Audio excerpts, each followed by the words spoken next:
اپنے آپ پر قابو رکھے۔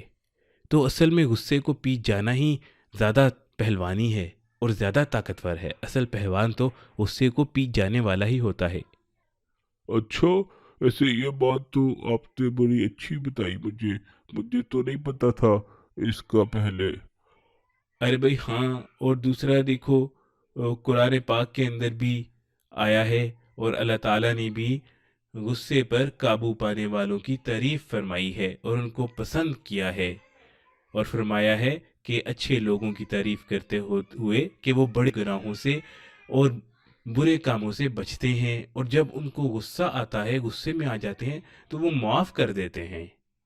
اور ایک جگہ اللہ تعالیٰ نے ہمیں قرآن پاک میں یہ بھی بتایا ہے کہ ایسے لوگ جو خوشی اور تکلیف میں اللہ تعالیٰ کے راستے میں خرچ کرتے ہیں اور غصے کو پی جاتے ہیں، یعنی اچھے لوگوں کی اللہ تعالیٰ نے تعریف کرتے ہوئے ہمیں یہ سکھایا ہے کہ وہ غصے کو پی جانے والے ہوتے ہیں۔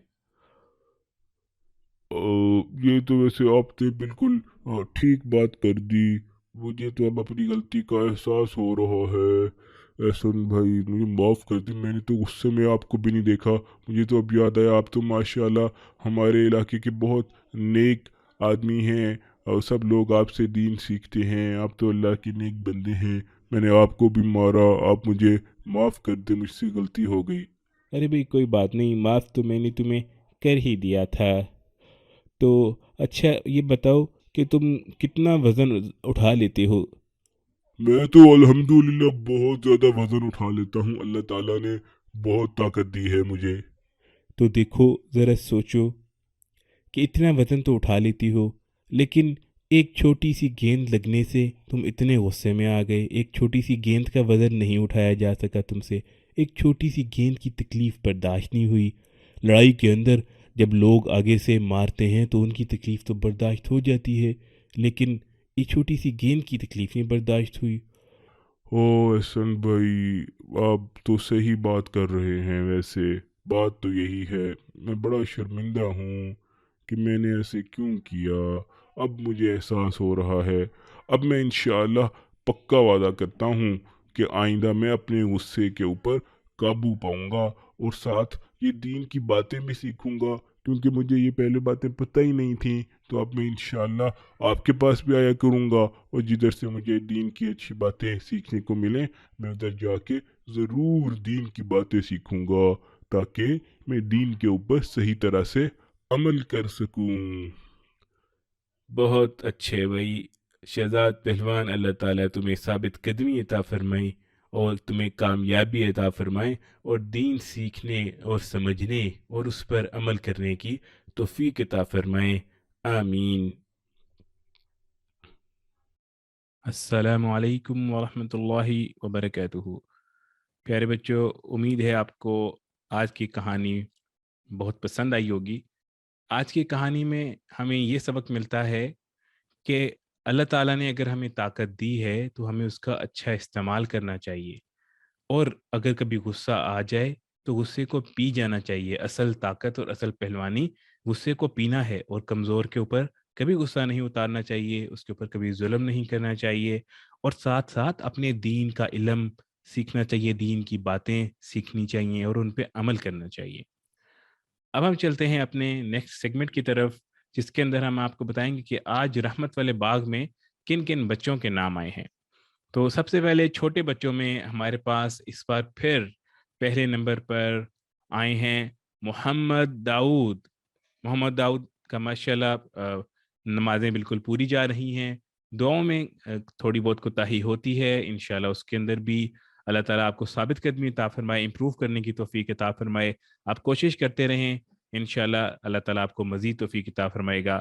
محمد داؤد آپ کو بہت بہت مبارک ہو۔ سیکنڈ نمبر پر ہمارے پاس دو بچے آئے ہیں، جس میں عاتقہ محمود اور محمد بن شہزاد۔ ماشاءاللہ دونوں بچوں کا ہوم ورک بہت اچھا تھا، بہت کوشش کر رہے ہیں، دعائیں بھی خاص کر یاد کر رہے ہیں یہ بچے، اور نمازیں بھی پڑھ رہے ہیں۔ اللہ تعالیٰ آپ کو مزید پڑھنے کی اور آگے بڑھنے کی توفیق عطا فرمائے۔ آپ دونوں بچے بھی بہت اچھا پرفارم کر رہے ہیں۔ عاتقہ محمود اور محمد بن شہزاد، آپ دونوں کو بھی بہت بہت مبارک ہو۔ اس کے بعد بڑے بچوں میں ہمارے پاس اس بار پہلے نمبر پر دونوں بہنیں آئی ہیں ماشاءاللہ، عائشہ شہزاد اور فاطمہ شہزاد۔ پچھلی مرتبہ عائشہ کی نماز میں تھوڑی کمی تھی، اس مرتبہ انہوں نے کوشش کی ہے اور ماشاءاللہ پوری نمازیں پڑھی ہیں، اور فاطمہ نے بھی ماشاءاللہ پوری نمازیں پڑھی ہیں، اور درود شریف بھی دونوں نے ماشاءاللہ کافی پڑھا ہے۔ اللہ تعالیٰ آپ دونوں کو قبول فرمائے اور زیادہ امپروو کرنے کی توفیق عطا فرمائے اور بہت زیادہ اجر عطا فرمائے۔ آپ دونوں کو بہت بہت مبارک ہو۔ سیکنڈ نمبر پر ہمارے پاس ہیں عائشہ بنت جواد۔ ماشاءاللہ عائشہ نے بھی کافی امپروو کیا ہے پہلے سے، کچھ نمازوں کے اندر اور دعاؤں کے اندر ابھی کمی ہے۔ آپ کوشش کریں، آپ بھی انشاءاللہ فرسٹ آ سکتی ہیں، لیکن آپ کو بھی بہت بہت مبارک ہو، آپ نے بہت اچھا پرفارم کیا ہے عائشہ بنت جواد۔ بچوں اب ہم چلتے ہیں اپنے نیکسٹ سیگمنٹ کی طرف۔ تو بچوں آپ کو یاد ہوگا کہ جب ہم نے شروع میں نماز پڑھنے کا طریقہ اور نماز کس طرح پڑھنی چاہیے، نماز کے اندر قیام کا کیا طریقہ ہوگا، یہ سیکھنا شروع کیا تھا، اور اس کے بعد پھر ہم نے قرآن پاک کی آخری 10 صورتیں سیکھی تھیں۔ تو الحمدللہ بہت سارے بچوں کو آخری 10 صورتیں یاد ہو گئی ہیں۔ آپ لوگوں نے اس کی پریکٹس بھی کرتے رہنے تاکہ آپ کو یہ بھولے نہیں، اور اس کی تجوید کو بہتر سے بہتر کرنے کی کوشش کرتے رہنا ہے۔ تو آج ہم آپ کو بتائیں گے، ایک بات جلدی سے ہم ریوائز کریں گے کہ ہم نے نماز جب شروع کرنی ہے تو کس طرح کرنی ہے، نماز میں کھڑے کس طرح ہونا ہے، اور قیام کو ہم ایک بار ریوائز کریں گے جو ہم نے آپ کو پہلے بتایا تھا۔ تو بچوں آپ کو یہ تصویر نظر آ رہی ہوگی، اس کے اندر جب لڑکوں کے بارے میں پہلے ہم آپ کو بتائیں گے، جب آپ نے نماز شروع کرنی ہے تو اس سے پہلے آپ نے صاف ستھرے کپڑے پہن کے وضو کر کے جائے نماز بچھا کے قبلے کی طرف کھڑے ہو جانا ہے، اور آپ نے بالکل سیدھا کھڑے ہونا ہے، جھکنا نہیں ہے آگے کی طرف، گردن نہیں جھکانی جس طرح آپ اس تصویر میں دیکھ رہے ہیں۔ اور ساتھ بچوں آپ نے یہ دیکھنا ہے کہ آپ کا یہ جو پاؤں ہیں، ان پاؤں کے درمیان میں کتنا گیپ ہونا چاہیے؟ کوئی بچہ مجھے بتائے گا کہ ادھر ان پاؤں کے درمیان میں، دو پاؤں جو ہیں ان کے درمیان میں کتنا گیپ ہونا چاہیے؟ یہاں پر یہ ریڈ لائن لگی ہوئی ہے، چیٹ میں آپ بتا سکتے ہیں۔ کسی بچے کو اگر یاد ہو کہ ان دونوں پاؤں کے درمیان میں کتنا گیپ ہونا چاہیے ہمارے پاس؟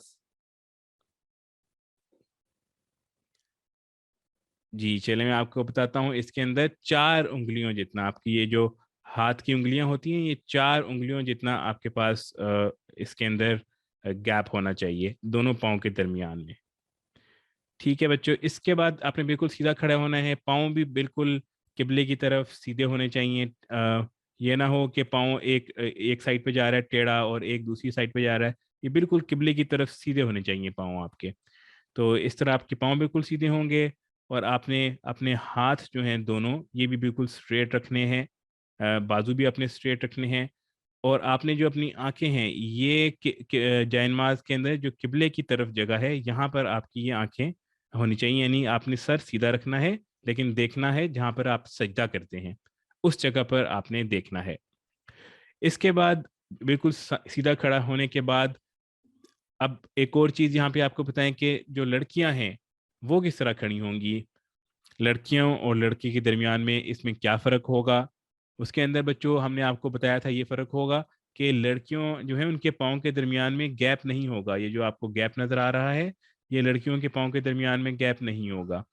لڑکیاں اپنے پاؤں بالکل ساتھ جوڑ کے کھڑی ہوں گی سیدھا نماز سے پہلے قیام کی حالت میں۔ اس کے بعد جب کھڑے ہو جائیں گے آپ نیت کر لیں گے، اس کے بعد آپ نے تکبیر تحریمہ کہنی ہے، اور تکبیر تحریمہ کہتے وقت آپ نے اپنا ہاتھ جو ہے وہ کانوں تک اٹھانے ہیں، جس طرح آپ کو اس تصویر کے اندر نظر آ رہا ہے کہ لڑکے جو ہیں وہ اپنے ہاتھ کانوں کے نیچے تک اٹھائیں گے، اس طرح کہ آپ کا انگوٹھا کانوں کے قریب اس کے نیچے آ جائے، ٹچ کرنا ضروری نہیں ہے لیکن ٹچ بھی کر سکتے ہیں، اور ہاتھ آپ کے بالکل قبلے کی طرف ہونے چاہیے، یعنی مٹھی بند نہیں ہونی چاہیے، آسمان کی طرف بھی ہاتھ نہیں ہونے چاہیے، بالکل آپ کے ہاتھ سیدھے جو ہیں وہ قبلے کی طرف ہونے چاہیے۔ اور لڑکیاں جو ہیں وہ اپنے کندھے تک ہاتھ اٹھائیں گی، جس طرح آپ تصویر میں دیکھ سکتے ہیں کہ لڑکیاں جو ہیں وہ اپنے کندھے تک ہاتھ اٹھائیں گی، یہ کندھے تک لڑکیاں ہاتھ اٹھائیں گی، اور لڑکے جو ہیں وہ اپنے کانوں کی لو تک ہاتھ اٹھائیں گی۔ اس کان کے نیچے تک ہاتھ اٹھانے کے بعد آپ نے اللہ اکبر کہنا ہے، اور اللہ اکبر کہتے ہوئے اس کے بعد آپ نے آگے چلنا ہے اور اپنے ہاتھ باندھ لینے ہیں۔ لڑکے اپنے ہاتھ اس طرح باندھیں گے کہ اپنی 3 انگلیاں جو ہے وہ اوپر رکھیں گے، اور اپنی جو سب سے چھوٹی انگلی ہے رائٹ ہینڈ کی، رائٹ ہینڈ اوپر ہوتا ہے بچوں، اور لیفٹ ہینڈ نیچے ہوتا ہے، جس طرح آپ کو نظر آ رہا ہے اس تصویر کے اندر بھی۔ اور رائٹ ہینڈ کی جو 3 انگلیاں ہیں، ان 3 انگلیوں کو آپ نے اپنے لیفٹ بازو کے اوپر رکھنا ہے، اور جو 2 انگلی یعنی انگوٹھا اور جو سب سے چھوٹے والی انگلی ہے اس سے آپ نے اپنی کلائی کو پکڑ لینا ہے۔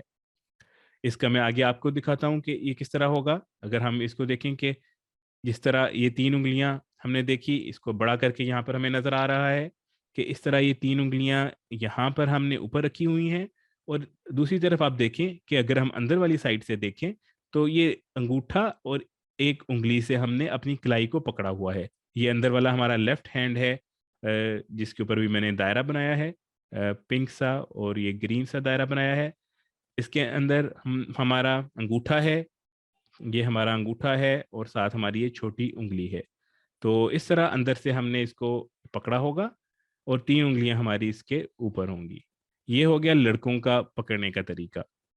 اس کے بعد لڑکیاں جو ہیں وہ اپنی چادر کے اندر سے ہی اپنی چھاتی کے اوپر، اپنی چیسٹ کے اوپر اپنا ہاتھ رکھیں گی، اور وہ اپنے جو سارا ہاتھ ہے وہ اسی طرح رکھیں گی جس طرح ایک دوسرے کے اوپر رکھتے ہیں، پکڑیں گی نہیں، بس اپنے ہاتھ کے اوپر، ایک ہاتھ کے اوپر دوسرا ہاتھ رکھیں گی، اور چادر کے اندر سے ہی لڑکیاں اس کو رکھیں گی۔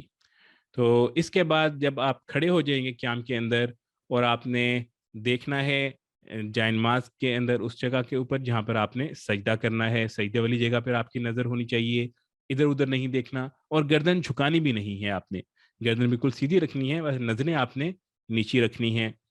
اور اس کے بعد آپ نے ثنا پڑھنی ہے۔ ہم نے آپ کو ثنا بھی یاد کرا چکے ہیں پہلے، اکثر بچوں کو ماشاءاللہ یاد ہے ثنا اور اس کا ترجمہ، یعنی سبحانک اللہم، یہ آپ نے پڑھنی ہے۔ اس کے بعد اعوذ باللہ پڑھنی ہے، پھر بسم اللہ پڑھنی ہے، اور اس کے بعد سورہ الفاتحہ پڑھنی ہے جو کہ ہم نے سب سے پہلے یاد کی تھی۔ اس کے بعد کوئی بھی قرآن پاک کی آپ صورت پڑھ سکتے ہیں۔ آپ کو جو آخری 10 صورتیں یاد کرائی تھیں، آپ ان میں سے بھی کوئی صورت پڑھ سکتے ہیں، بہت اچھا ہے ان کو پڑھ لیں نمازوں کے اندر، اس طرح آپ کو یاد بھی رہیں گی اگر آپ نمازوں کے اندر وہ صورتیں پڑھتے رہیں گے تو۔ اور اگر صورتیں نہیں یاد، یا ویسے بھی آپ کم پڑھنا چاہ رہے ہیں، تو قرآن پاک کی کوئی سی بھی چھوٹی 3 آیات پڑھ سکتے ہیں، یا ایک بڑی آیت بھی قرآن پاک کی آپ پڑھ سکتے ہیں۔ یہ ہے کہ الحمد شریف کے بعد، الحمدللہ مکمل کرنے کے بعد، اور ایک بات اور یاد رکھنی ہے کہ جب آپ الحمدللہ رب العالمین یہ پوری سورہ فاتحہ پڑھ لیں تو اس کے بعد آپ نے آہستہ آواز میں آمین کہنا ہے، اور اس کے بعد سورت شروع کرنے سے پہلے بسم اللہ پڑھنی ہے، بسم اللہ الرحمن الرحیم۔ اس کے بعد آپ نے سورت پڑھنی ہے، یا پھر آگے آپ نے کوئی بھی 3 آیات پڑھنی ہے۔ تو بچوں اس کی آپ نے پریکٹس کرنی ہے، اور اپنے پیرنٹس کو، امی ابو کو دکھائیں کر کے کہ آپ صحیح کر رہے ہیں یا نہیں کر رہے۔ اس کی آپ نے اچھی طرح پریکٹس کرنی ہے گھر کے اندر، اور جب آپ نماز پڑھیں تو پیرنٹس کو بھی دکھائیں اپنے، اور دیکھیں کہ آپ صحیح کر رہے ہیں کہ نہیں کر رہے۔ اس کے بعد آج کچھ ہمارا جو سنتوں سے متعلق ریویژن ہے اس کے اوپر آتے ہیں۔ اس کے اندر لباس کی سنتیں، ماشاءاللہ بہت سارے بچے اس کے اوپر عمل کر رہے ہیں کہ دائیں ہاتھ سے اور دائیں سائڈ سے پہلے پہننا، کوئی بھی چیز پہننے والی ہو تو پہلے رائٹ سائڈ سے پہننی ہے، اور اس کے بعد آپ نے لیفٹ سائڈ سے پہننی ہے، اور جب کوئی چیز اتارنی ہو تو پہلے لیفٹ سائڈ سے اتارنی ہے، اس کے بعد رائٹ سائڈ سے اتارنی ہے۔ اور نیا کپڑا پہننے کی دعا کافی بچوں کو یاد ہو گئی ہے، لیکن ابھی بہت سارے بچوں کو یاد نہیں ہوئی، تو بچوں کوشش کریں گے اس کو بھی یاد کر لیں۔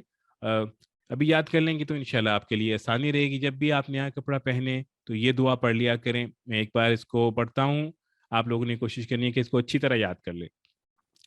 الحمد للہ الذی کسانی هذا الثوب ورزقنیہ من غیر حول منی ولا قوة، جس کا ترجمہ ہے کہ سب تعریفیں اللہ کے لیے ہیں جس نے یہ کپڑا مجھے پہنایا اور نصیب کیا بغیر میری کوشش اور قوت کے۔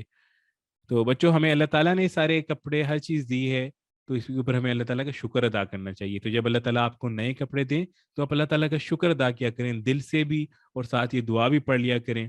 تو اس سنت کے اوپر بھی عمل ہو جائے گا انشاءاللہ. اور اس کے بعد جب بھی آپ کپڑے اتاریں تو لیفٹ سائڈ سے کپڑے اتارنے ہیں, آپ نے بائیں سائڈ سے کپڑے اتارنے ہیں.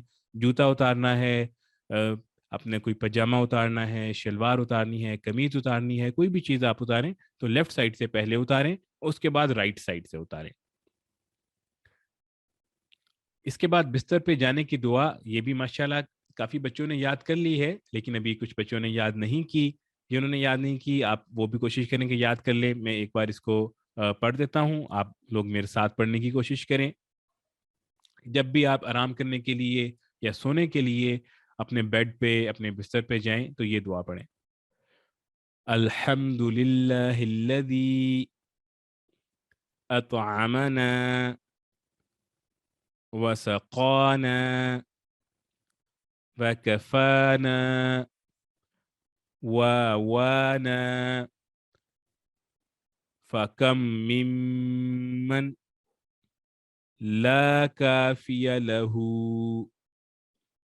ولا مؤوی. اور اس کا ترجمہ ہے کہ شکر ہے اس اللہ کا جس نے ہمیں کھلایا پلایا, ہمارے لیے کافی ہوا اور ہمیں ٹھکانہ دیا. کتنے لوگ ایسے ہیں جن کے لیے نہ کوئی کافی ہے اور نہ کوئی ٹھکانہ ہے. تو بچوں جب بھی آپ اپنے بیڈ پہ جائیں, آپ اپنے اوپر کوئی چادر, رضائی, کمبل وغیرہ لیں تو اللہ کا شکر ادا کیا کریں کہ اللہ تعالیٰ نے آپ کو یہ سب کچھ دیا ہے. بہت سے ایسے لوگ ہیں جن کے پاس یہ نعمتیں نہیں ہیں, تو اس لیے اللہ تعالیٰ کا ضرور شکر ادا کیا کریں. اس کے بعد رجب کا مہینہ کیونکہ چل رہا ہے تو رجب کے مہینے کی آغاز کی جو دعا ہے وہ ہم نے آپ کو بتائی تھی. اس دعا کو یہ ہماری نئی دعاؤں میں ہے, اس کو آپ بچوں نے یاد کرنا ہے اور اس مہینے پڑھتے رہیں اور رمضان کی تیاری بھی کرتے رہیں. دعا میں ایک بار پڑھتا ہوں, آپ میرے ساتھ ساتھ پڑھیں. اللہم بارک لنا فی رجب و شعبان وبلغنا رمضان. اس کا ترجمہ ہے کہ اے اللہ ہمارے لیے رجب اور شعبان کے مہینوں میں برکت عطا فرما اور ہمیں رمضان کا مہینہ نصیب فرما. تو بچوں رمضان کا مہینہ بھی قریب آتا جا رہا ہے, تو آپ سب نے اس کی بھی تیاری کرنی ہے. تو اور ہمیں یہ بھی بتانا ہے کہ آپ لوگ کس طرح رمضان شریف کے مہینے کی تیاری کر رہے ہیں. تو اس بار آپ نے یہ دعا بھی یاد کرنی ہے اور ہمیں یہ بھی بتانا ہے کہ آپ کس طرح رمضان شریف کی تیاری کر رہے ہیں. یہاں پر ہمارا چھوٹے بچوں کا سیشن ختم ہوتا ہے. اس کے بعد ہماری ایک اور سٹوری بھی ہوگی جو کہ تھوڑی دیر بعد ہوگی, تو آپ سب ہمارے ساتھ رہیے. ابھی میں ریکویسٹ کرتا ہوں عامر جواد بھائی سے کہ وہ آئیں اور نیکسٹ سیشن شروع کریں. السلام علیکم ورحمۃ اللہ وبرکاتہ.